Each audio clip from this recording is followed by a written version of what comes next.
Hi everyone, in this video I want to take a quick moment and I want to look at the identify, intervene, evaluate sequence because we're going to be using this constantly in PALS. One of the themes in PALS is to not let respiratory distress advance to respiratory failure.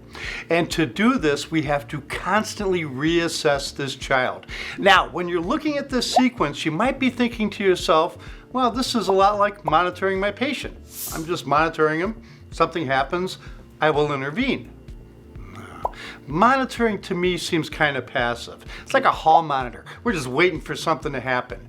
And we cannot take a wait and see approach in a pediatric patient. This evaluating is an active process. We are actively, constantly reevaluating this pediatric patient for changes. So let me give you two examples of what I'm talking about. Let's say during your initial evaluation, you find a pediatric patient that's wheezing, lower reactive airway disease. So you evaluated, you identified the wheezing, and now our plan is to administer a beta-2 agonist, like albuterol.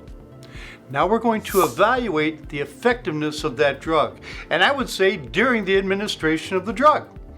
During their albuterol treatment, did their respiratory rate decrease? Did their SATs improve? Did their end tidal normalize? Are they moving more volume? Is the patient more comfortable? So when we find something and we do an action to that, we have to evaluate the action. We have to evaluate whatever we did to the patient for its effectiveness. Then, do we repeat it? Or have we solved the problem?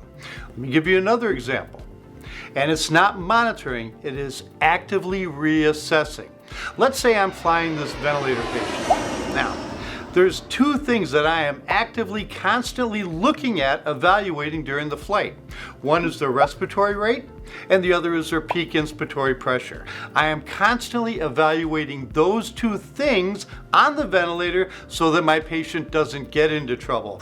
I'm not simply waiting for the high respiratory alarm to go off on the ventilator. We cannot afford to do that. So remember, it's not enough just to monitor your pediatric patient. You have to be actively assessing for, evaluating, and intervening in a constant cycle.